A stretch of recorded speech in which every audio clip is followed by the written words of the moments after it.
Hey, welcome to the last episode of our podcast concerning understanding true love, season 1. And I know you've been waiting for this. For those ones who have been following, wow, we have come to the end of season 1.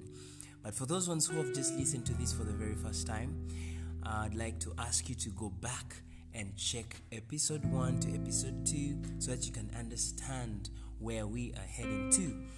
So today I'll be reading a story, a letter that was written by someone, and this has been addressed to the teenagers and any young adult around.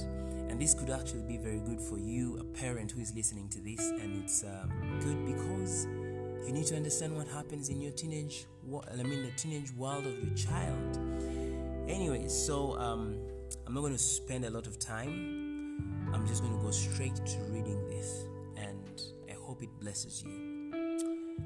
This is how it starts. It says, "Dear teen, all around me I see people falling in love, walking in love, growing with the love they have found, and it accentuates my aloneness.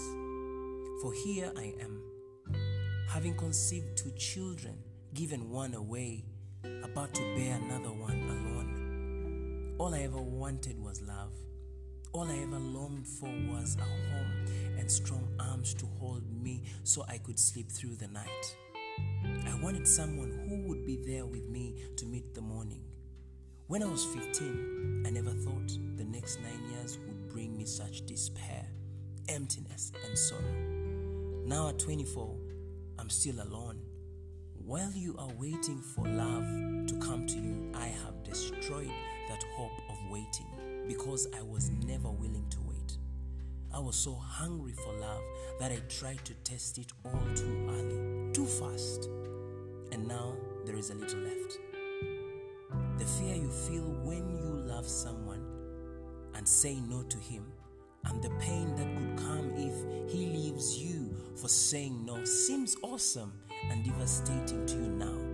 But the greater pain comes when you say yes, and he ties for you, calling you not the kind of girl he wants to marry.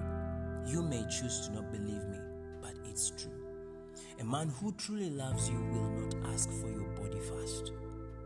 He will wait and ask you to marry him. He will ask you to be the one he will ask to be the one to provide for you and meet your needs. In all trust and confidence, the secrets of your soul will align. He will see the sacred beauty of your gifts and will hand it with gentleness of a man beholding a pearl he has sought so long.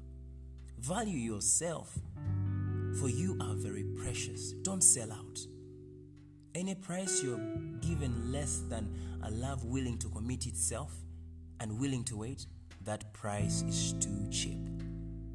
Waiting may seem very hard for you now. You think so because you are young and still have the impatience of a child. Learn patience. It is the beginning of self-discipline, a lesson that must be learned sooner or later. The sooner you learn it, the greater your joy, and the lesser yours, and the lesser your sorrows. I know I have to learn it now, and I wish I had learned it then. There is only one man now between me and total disaster, the man Jesus Christ. He loves me as I am, scarred, twisted, and often broken. Not very pretty anymore, with eyes that tell the secret of my solitude. But in his eyes alone, I'm still a fresh young girl with eyes that catch the twinkle of stars and a smile that does not show any heart. His love does not go away. It rises with me in the morning and helps me pull aside the shutter that let in a new day. His love helps me bear the pain of never seeing my child again this side of heaven. It sustains me as I bear this child who never should have been the result of the sin of selling myself out, which came out. I think I finally learned that I cannot sell out and win. Right now, there is only one to whom I can give my everything without having my gift turned into a vain sacrifice. Now there is really only one who knows who I am. There is only one who sees me as beautiful. I am his. Learn love from him. Don't learn it on the streets or in the backseat of a car. What you will be given there in the name of love is poison, a preservation of something very scared. Learn about true love from him, who is love. He told you about it long ago, and if you can grasp this simple truth, the one we teach children, you will understand that he is the foundation of all you ever long for. God is love. Know this and let it expand you into the beauty of true womanhood. With love, Peggy. So Peggy shares a story, and her story comes from a deep place, a place of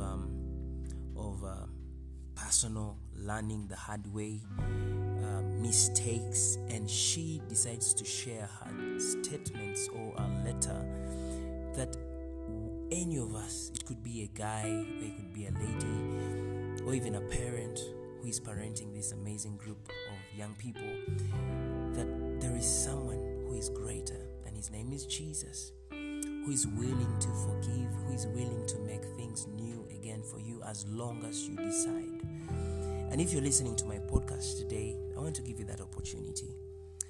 I just want to share with you this. You may be broken, you may be going through the same situation or story like this, or you're about to make the same mistake. I want you to pray with me in this way.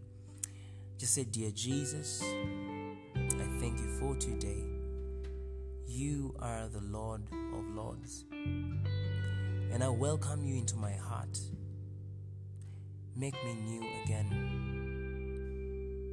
As a teenager or a young adult, I know I go through a lot of things. But Father, I pray that you give me wisdom to live a fresh life. In Jesus' name. Amen and amen. I'm so grateful that you decided in your heart today, because the truth is, once you don't learn love, you can't experience love.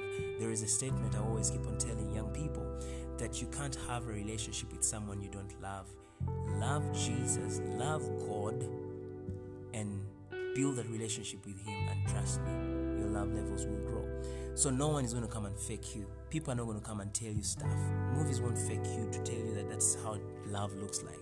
So make a decision, understand what it means to be in love as a teenager, as a young adult. So thank you so much for listening to the podcast. Thank you so much for listening, for tuning in faithfully, for those ones who have been doing that. And I will be updating you soon on my social media platforms about when season 2 kicks off. But shockingly or interestingly, I would want to tell you what's going to be happening in season 2. We will be talking about something interesting, and that is marriage. Most times they say marriage is only supposed to be talked about, especially for those ones who are young adults, who are older. No. For teenagers, you need to know the same. So please be prepared.